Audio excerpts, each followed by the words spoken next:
Thanks for having me, man. I'm doing great. It's a beautiful day outside, actually. It's my fraternity's founder day, so I'm happy today. I'm doing good today. So shout out to the brothers of Phi Beta Sigma. But yeah, it's a good day. How you?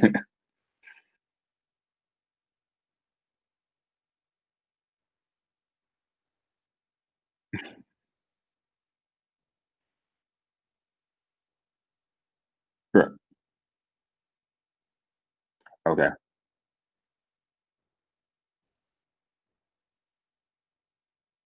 Oh wow.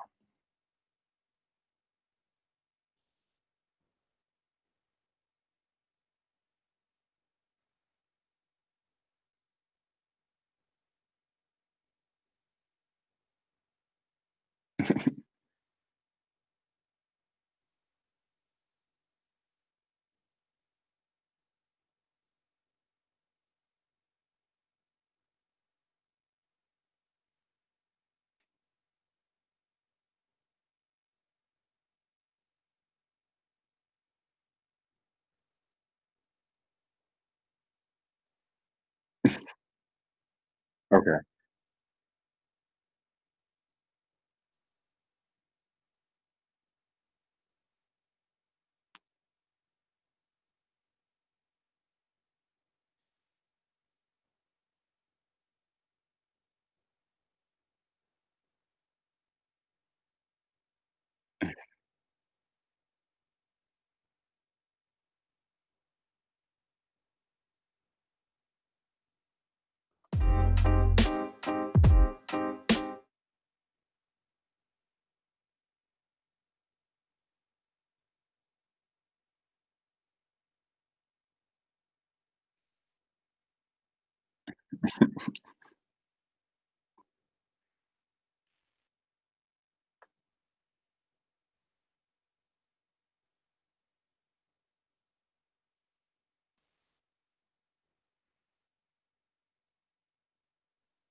All right. Yeah, there we go. There we go. Hold on one second.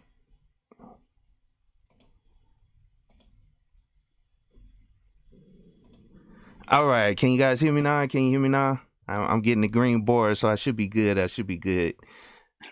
But so you guys missed everything I said. But anyway, I was just I was just basically introducing Trent, man. I'm happy he's able to come do this interview with me, and like I was saying, he's kind of new to the IT field, been in a couple years or whatever.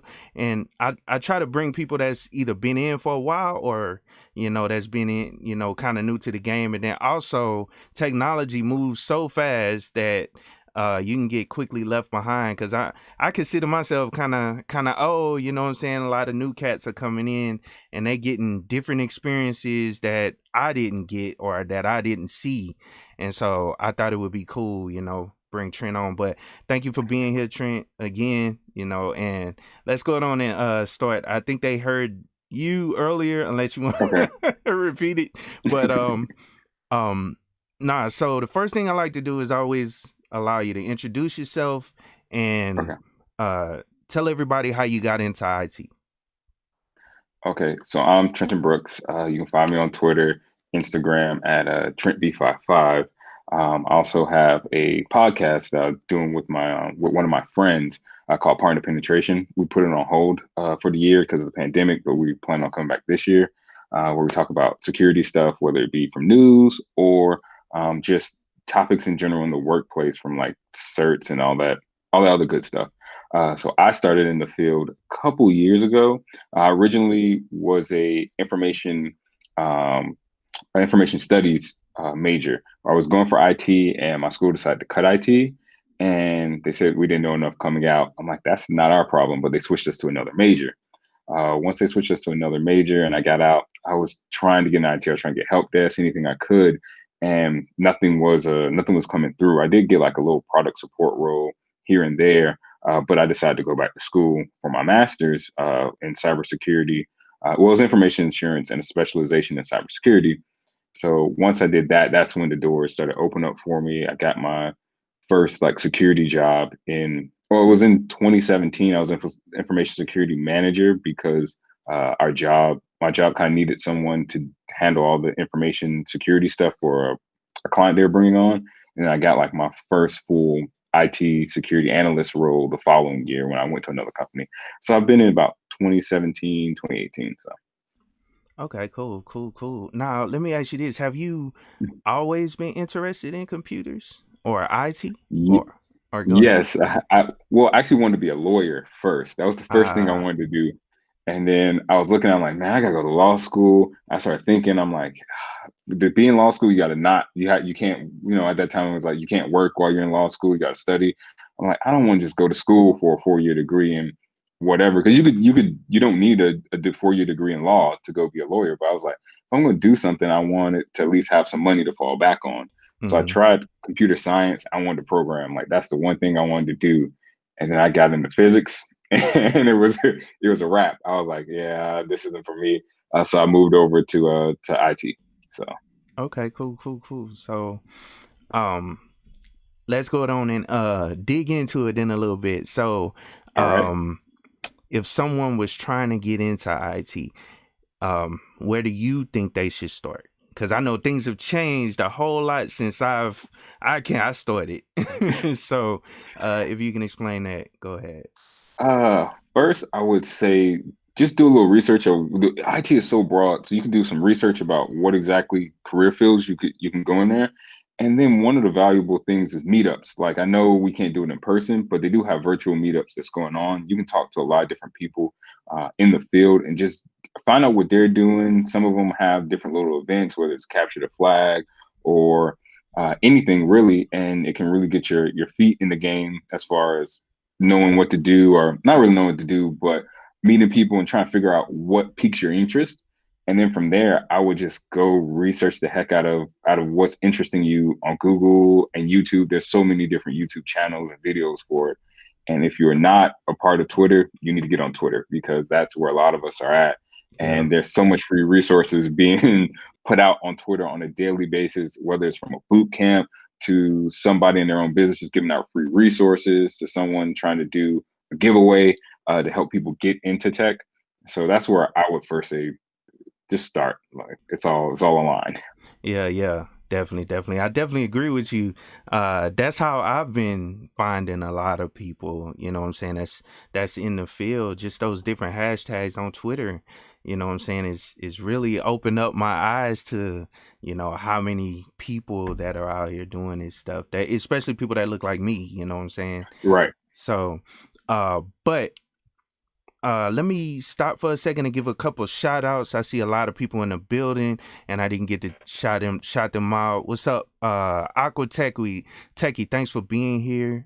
Dale McKimbin, thanks for being here. Smooth, thanks for being here. Kenny Samino, I don't want to mess up your last name, but Kenny, thanks for being here. Chaos Rain, what's up, man? What's up? Kev Tech IT support, what's up, man? And that's a guy right there you need to check out or follow. Okay. He's doing his thing. But as far as helping people get into the IT field. But let me see if I missed anybody. Lorenzo, what's up, man? What's up? How you doing? Mike Shinnery, what's good, man? How you doing? Thanks for being here. And Dale McKibben, salute to you guys for being here. And if this is your first time being on the channel, go ahead and hit that subscribe button. And today's guest is Trenton Brooks, and he works in the cybersecurity and IT field. So next, so back to the questions. Let me see. It was one other thing. Oh, the next question I wanted to go into was like, how do you like keep your technical skills current? Because things change constantly, like I stated in the beginning. So go ahead. Oh, it's really Twitter. Like I'm looking on Twitter and I'm seeing like some people that I follow are saying, "Hey, I'm studying for this cert, I'm studying for that cert," or this is piquing my interest, like this tool." So I start looking at the tool, like I'll bookmark whatever it is, and then if I can't watch it or read it, then I go back And I just look it up, even if it's something I'm not going to use. I say, hey, well, a lot of people are talking about. Let me just make myself familiar with it. So that's really what I do. I'm following the trends of whatever's popping up on the social media for what we for Black Tech Twitter is the hashtag Mm-hmm. like I usually follow. So Okay. Okay. Cool. Now, do you so you mainly follow the trends that you see on certifications.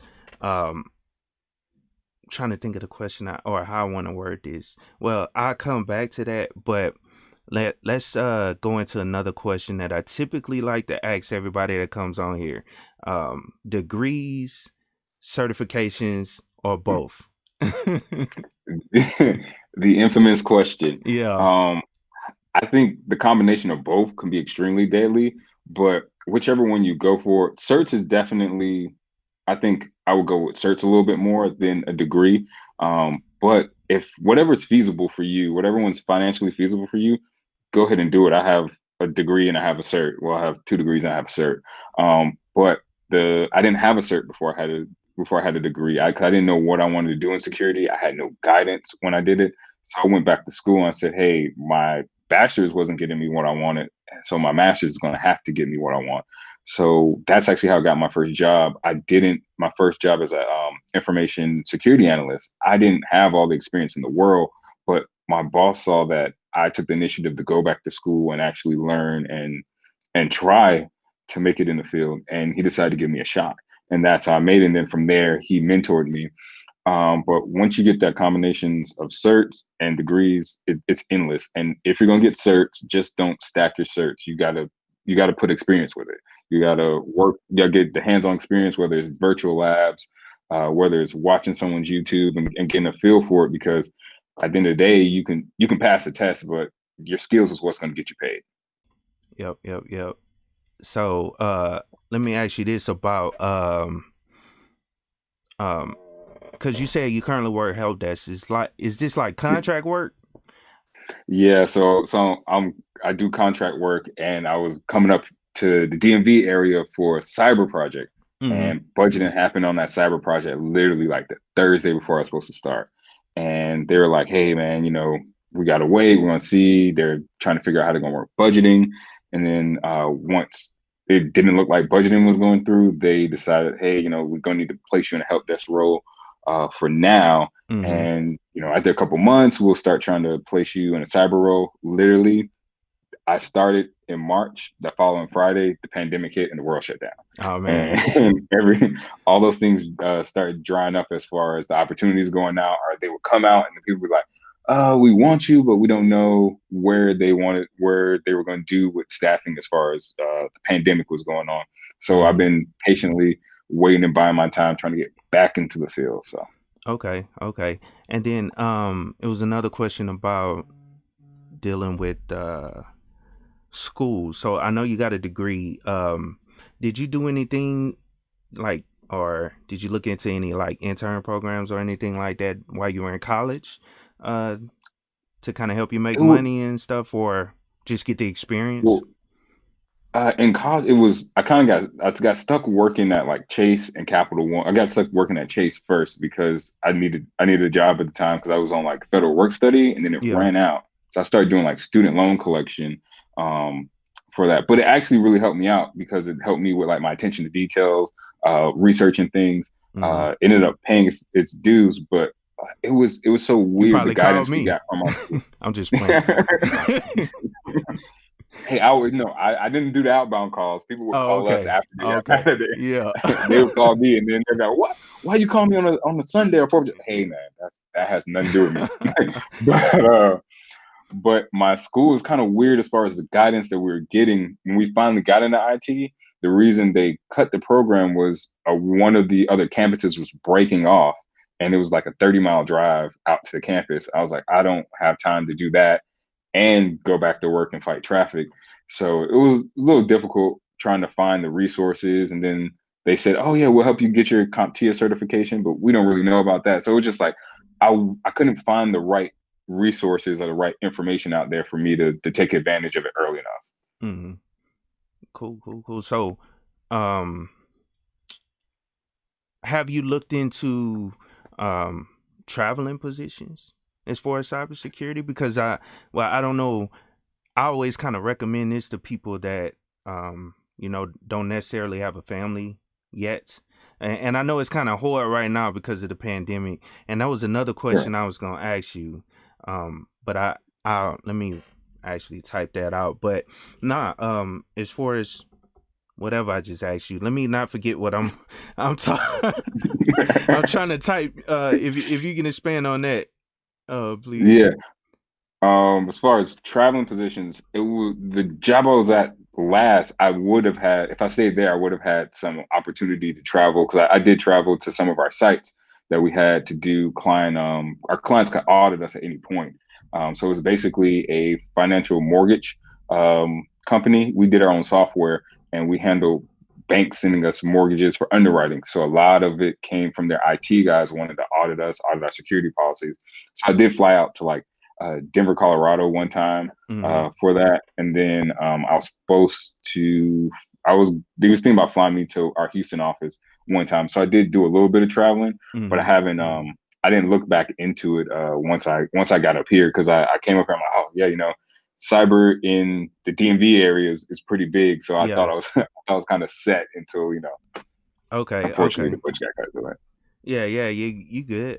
So one other thing that I just thought about as well. So the reason I brought up the contracting question, I know I kind of threw you off because that was out the blue, but um, is it DoD Do you mind? Can you explain if it's that type of contracting? And also, I wanted to ask you: have you been in the military? Have you done military time or? No, I Okay. haven't done any military, Okay. but it is I'm doing subcontract for DoD, so Okay, it's okay. one of those. Yeah, Yeah, and that's why I wanted to pull it or kind of pull that out of you because most of the people I tell to get into government contracting, they have a military background. And since you correct. don't, you know what I'm saying, that kind of lets people know or let my audience know or anybody out there that's listening that's young, you can get into government contracting as a civilian. You don't have to have the military background. They don't care as long as you have the skills and the certifications and experience and some of the experience. They'll pull you on a government contract. And if you want to expand, go ahead. Um, Yeah, it's you just gotta keep it as kosher as I can. You got to find someone who's willing to sponsor and invest in you. mm, That's the biggest thing. You can't just walk onto a government contract and yeah. So for the audience, yeah, you have to take. I found it through a group chat that I was in. They were saying it's an opportunity, to do some contracting work, and that's where I went with. But it's there, and I tell you, the move for 2020. Everyone's saying where the money resides. That is a possibility where the money resides. In there, it's as long as they're trying to build up the talent pool. So as long as you can find someone and you can show you have the skills, your possibilities are endless. yeah, yeah, exactly. And I don't know if I told you, but I currently work a government contract. I currently work Okay.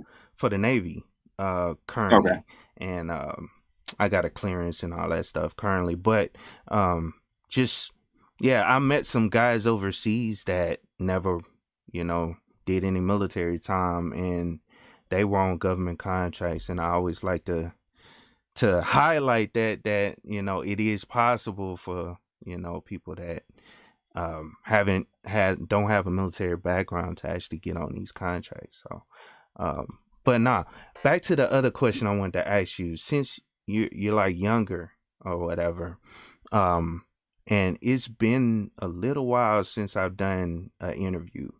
What has been your experience, especially during this pandemic? I don't know if you've, because I always tell people to push their resume out as much as possible, no matter if you got a Right. job or if looking for a job. Um, don't ever get comfortable. So, No. how has it been your experience? I don't know if if they've started doing like virtual interviews now, or if things have changed. Let me. Yeah. They definitely have. Like I was coming up on like my 1 year commitment. So I decided, start looking around, see if I can sharpen my skills, get an assessment of, excuse me, of my resume and everything. And I tell you, remember when I messaged like this week has been hectic? That's why this week has been hectic. Yeah. It's just been a lot of people wanted to sit down and have like a 30-minute phone conversation, 10-minute phone conversation. After hours, it's virtual Skype to talk about your talk about experience. So it has been it's been a lot. It's not face to face as we would be used to in normal day. Going to office and scheduling. Like it's been a lot of virtual meetings. Mm-hmm. I got you. Yeah, and it's been the same for me. I've currently been working from home since this thing kicked off, like around March, April time Mm-hmm. frame, and just VPN in and all that stuff, and all my meetings on Teams and Skype, all that. So it's definitely a transition, and I see this being incorporated a lot more in the future, especially in a lot of jobs. Oh, Like definitely. I seen it was something, it was on the news or something, or it might have been an article I read, um, where they were talking about the amount of um, like virtual interviews that they're doing now, as well as like as far as the resumes, the whole process Yeah. with sending your resume to a company, and yeah, and you can record based on the questions, send it to the company, and then whoever's making the decision on who they're hiring, they're just going through their phone, looking at everybody's responses to the questions and making their decisions based on Oh, that. wow. So yeah, you could record your whole. I seen this. I think it was on TV. You could record your whole interview. They give you the questions. I guess they pre-give them to you, kind of like this interview we're doing right now. But Right. and then you just answer those questions and then send it off, and then they go through their decision making process at that point. So you never get to see them, or you never have to Wow. actually Yeah. sit in front of them to. They'll just go off of your videos. So Yeah. That I know some people, they have that anxiety of being, in front of people. So yeah. that could ease up on that. This pandemic has really made virtual or remote learning or remote whatever it is, it made it a focus for companies to use, whether it be working from home. Now I think a lot of people either they're going to love it or they're going to hate it, and some people are going to start demanding to work from home at least a couple of days out the week. uh, Cool. And so hey, let me give this quick shout out. Thanks Great Britain for the $5 super chat. He said appreciate the topic. In Maryland, it's government contracts all over for cybersecurity due to all the military installations pay $140K or better. Yep. He's right. And shout out to Professor Black Ops. He says federal and government life is good. Yes, it is. But so the next thing I wanted to get into was my channel is all about the Linux operating system. I talk about different things with Linux. So I just wanted to know if that is, I guess, infused in your job in any way, or if it's something that you've got into for your job. right now it's not, but Mm-hmm. I haven't used it in my previous jobs. But as looking around, I see, and I'm from talking to people, Linux is becoming big as far as what they want, whether it's being Kali Linux, using it for pen testing, software that's in there, whether it's working with CentOS for dev work and Mm-hmm. secure and stuff like that. So it is showing that it's getting bigger. So it's going to be something that I definitely pick up on play. I have set up like Kali Linux virtual machines and things like that, but to dev around and play with it and using it in my day-to-day work, I just haven't had the opportunity to, but it's something I'm going to pick up. Okay. Cool. Yeah, I was hoping you brought up Cali and everything, but yeah, because that's kind of like one of the top security distributions that are out there, and I guess it's one of those things that cybersecurity professionals put in their toolbox. Is something they use in those different areas. And I'm not no cyber guy at all, man. I know about some of the tools in Linux, and I Right. know how to. basically by my understanding of how to use Linux, I could pick up those tools like super quick and super easy Sure. because of my experience with it. But yeah, but Linux is, gonna be heavily in the future a part of cybersecurity, all IT in general, as Yeah. far as I see it.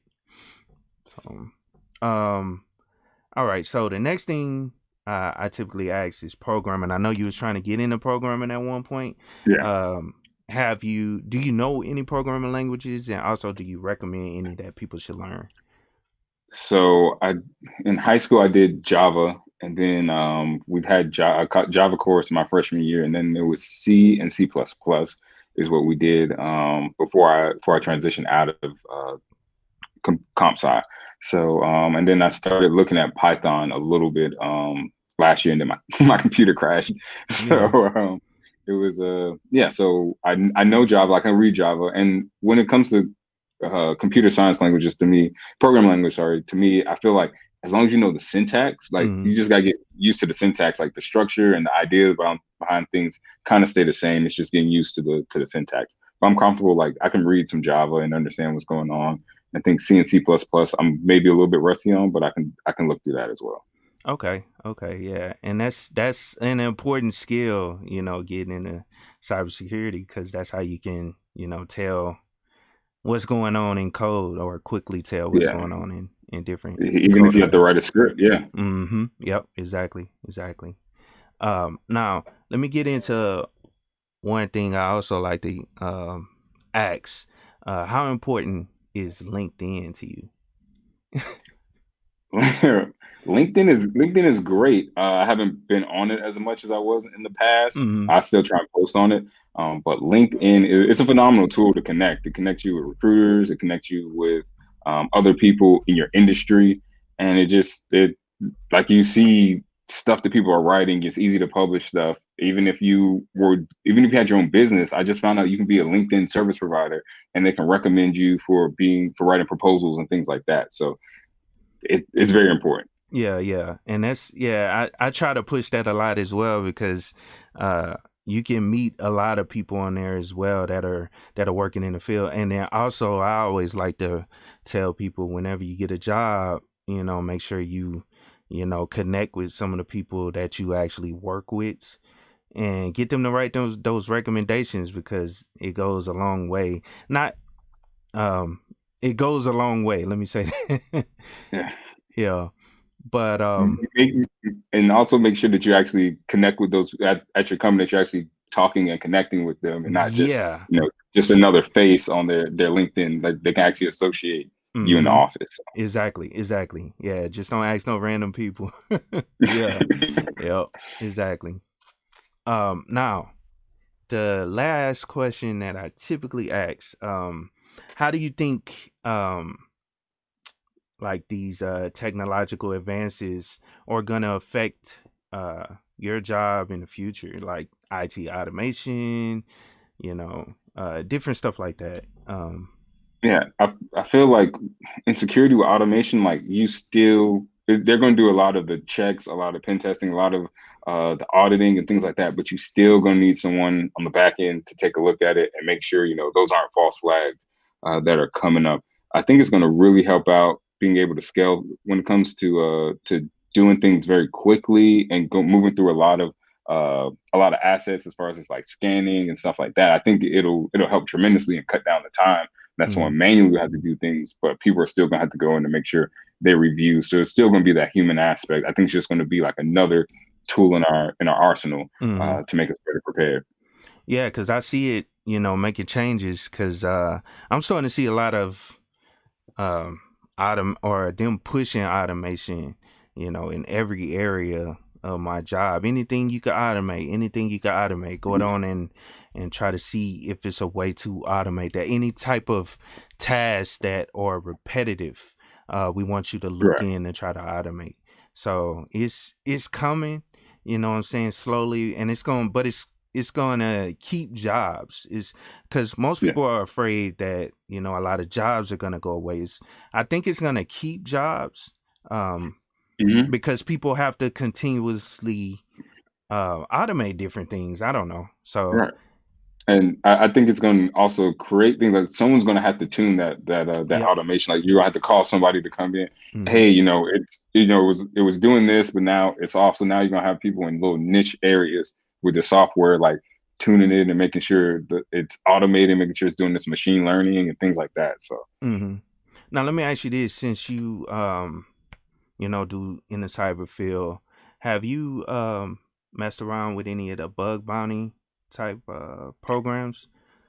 no, I haven't, but I was looking at it. I know I've seen some. I can't think of one of them off the name, like the top one. But I was looking at that. That seems interesting.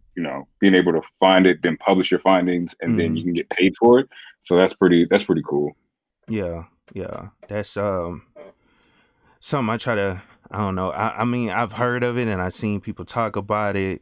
I don't know much about it as far as when I researched it. So I just tell people to look into it especially if they're in the cyber field. I mean, I've always heard you can, make money. Yeah, You know, trying to, and then also they'll help you with your skills. So, I yeah, mean, understanding how to run these different programs that yeah. to test environments. But go ahead. Yeah, you can definitely, and then you can put that in your portfolio whenever Yep. whenever you're in their interview and they're asking you, hey, do you have experience with this? You can say, hey, I use this tool to find this bug and this, Mm-hmm. and little do you know, they'd be like, hey, now they can see that and be like, hey, maybe they weren't considering you for one role, but now they're like, hey, we may put you in a pen tester role, or we may, blue Mm-hmm. team, red team, things like that. So Yeah, and that's why I always push people to create you a GitHub. That way you can yeah, store, any programs that you ever wrote or any. It also tracks like if you've actually helped with any open source projects, like if whatever code that you modified was approved by the owner of that all right. repository, then that'll show up under your portfolio as well. So GitHub is important. So um now let's see. It was a couple questions I wanted to ask. And first off, Citizen Lou, man, I appreciate the super chat. As a programmer, what's the best way to translate my skills into cybersecurity? Yeah, can you answer that? Yeah, like with programming, like we got to make sure like your code is also secure. So they do reviews, like there's stuff like Veracode that can do secure coding analysis. You can take that coding experience that you have and you can use it for when you run scripts. Maybe you need to run a script for pen testing. You can do it for that.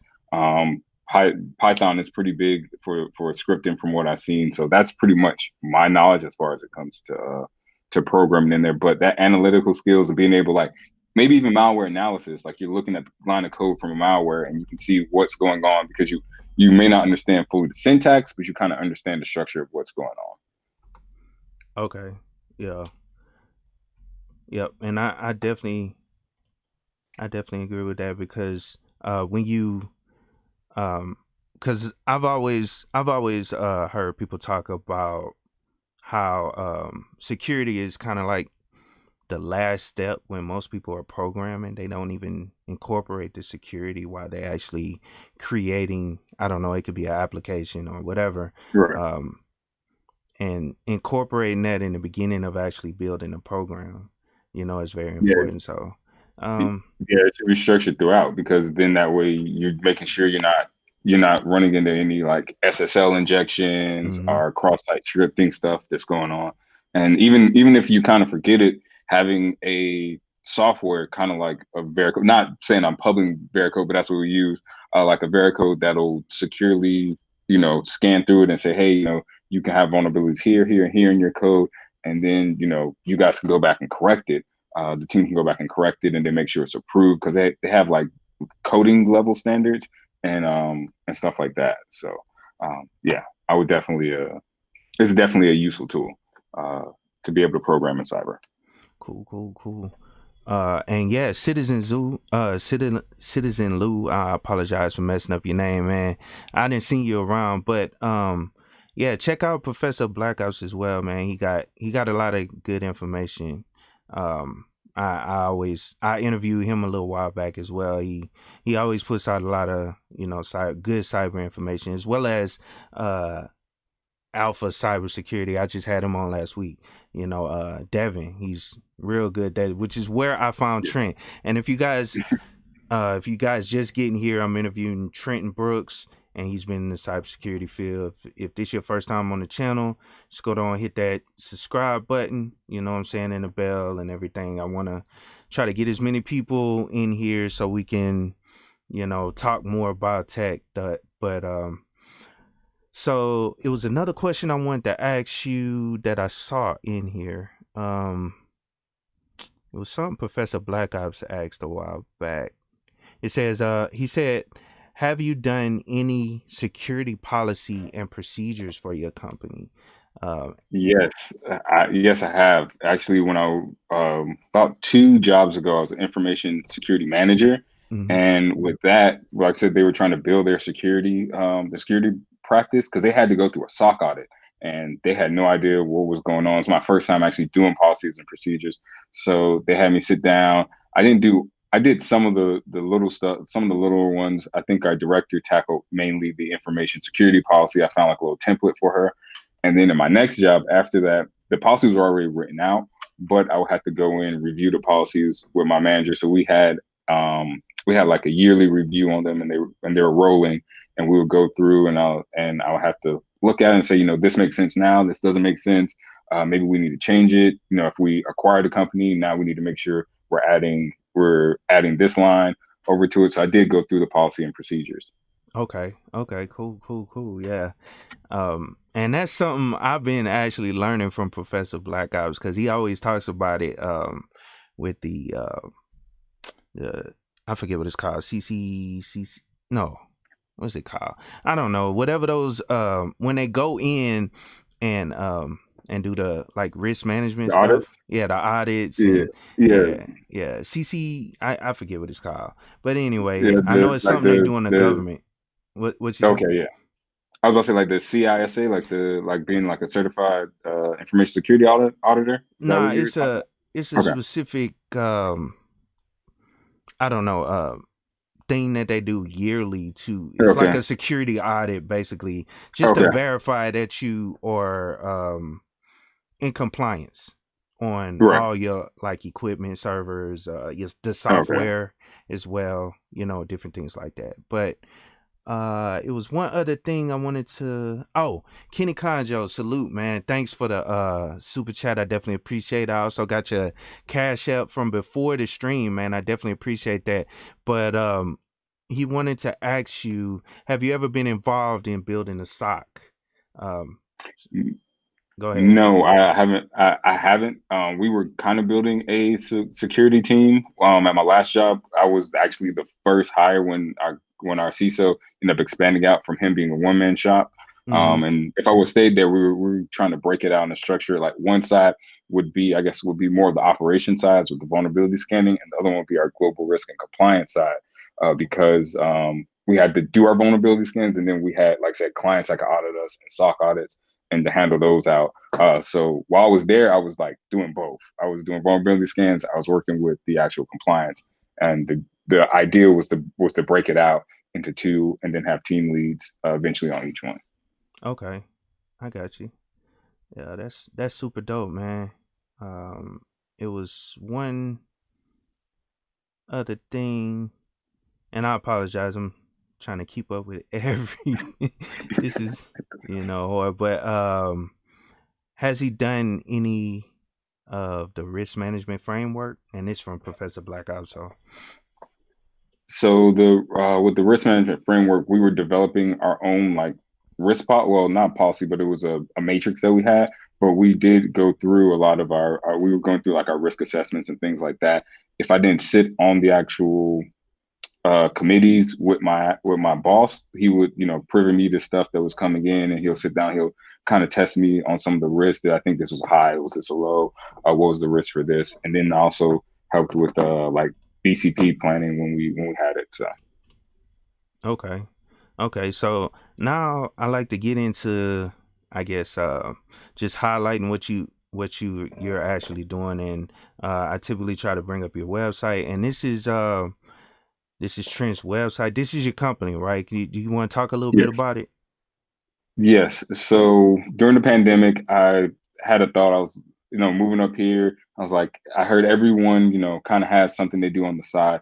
And I always wanted to start my own business. It was what I was kind of raised up to do. My grandfather owned his own lawn mowing company. So he kind of taught us how to be a business owner rather than work for somebody.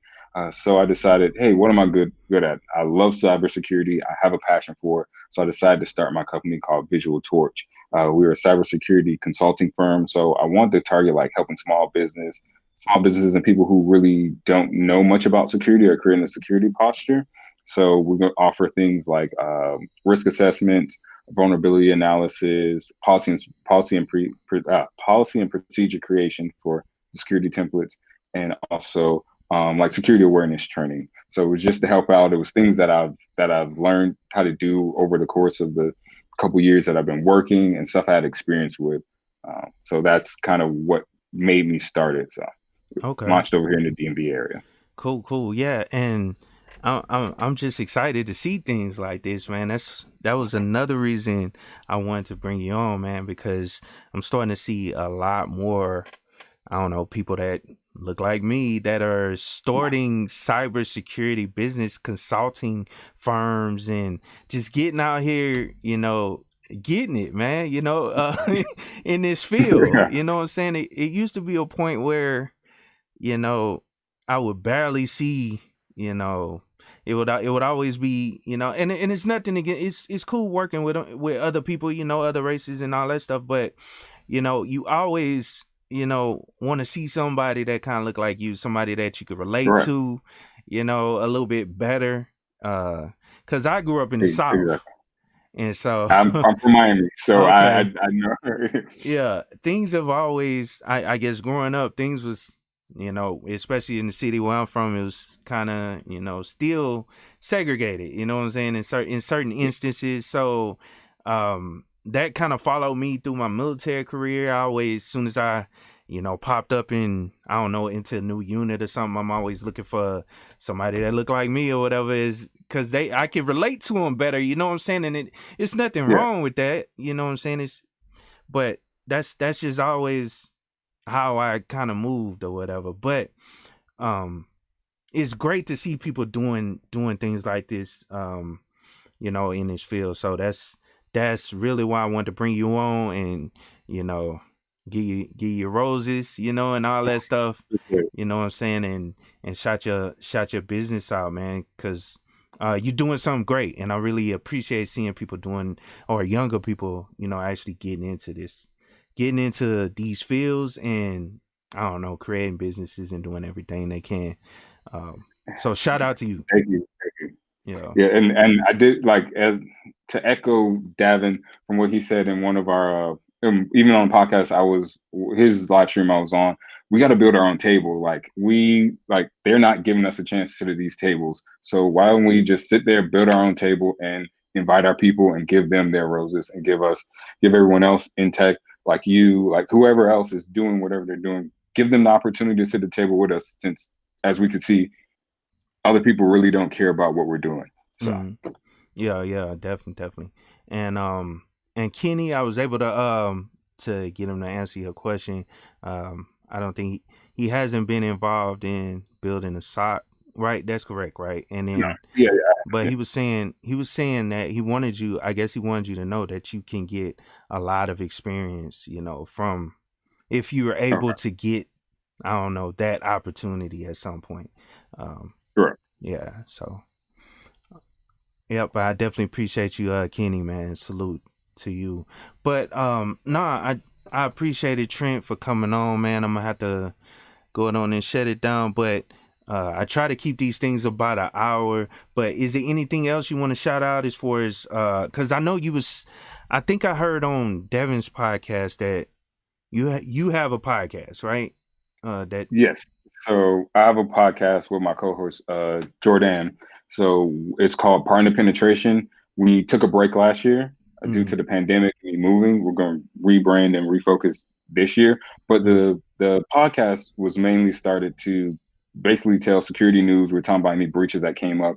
And then after that, we kind of segmented into, topics people wanted to hear about, whether it be burnout, whether it be our frustration with people being fake allies in the information security field or tech field in general, to conversations about getting certifications, how to chase the bag and things like that. So that's what we focus on, and that's what we've been working on. Cool. Yeah. So shout out to y'all, man. Hey, anybody that's doing something positive, I try to support. So just send me an email or something with your podcast, and I'll put it in my community tabs, because I try to support anybody that's doing anything positive to help, especially to help other people get into the IT field or anything cybersecurity, anything in this field, because I love it. I have a passion for computers, and that's why I'm constantly tinkering around with Linux all the time. But nah, man, just send me an email though, and I'll post it on my community tab as well as your website. But nah, man, I appreciate you coming through. I appreciate everybody in the chat for showing up, and the super chats. I definitely appreciate all you guys for coming through. And I'll try to have another guest on Saturday, next Saturday. I try to do these. You guys know I try to do these I'm gonna try to start doing them every Saturday. I took that break, that little time off, but I'm gonna try to get back on it and keep pushing with the interviews. I just gotta find people. That's the hardest part. But Trent, definitely appreciate you coming on. Appreciate you for having me. Yeah, no problem. And if you ever want to come back on and just talk about, hey, you may have gotten a new job or something, you want to just talk about, whatever, dealing with that job or whatever, you know what I'm saying? Just feel free to send me an email or message me on Twitter or whatever, and we can set something up. Yep. Thank you, Trent. And I'll talk to you. Stay on. I'm gonna talk to you after this. Yeah. So, Okay.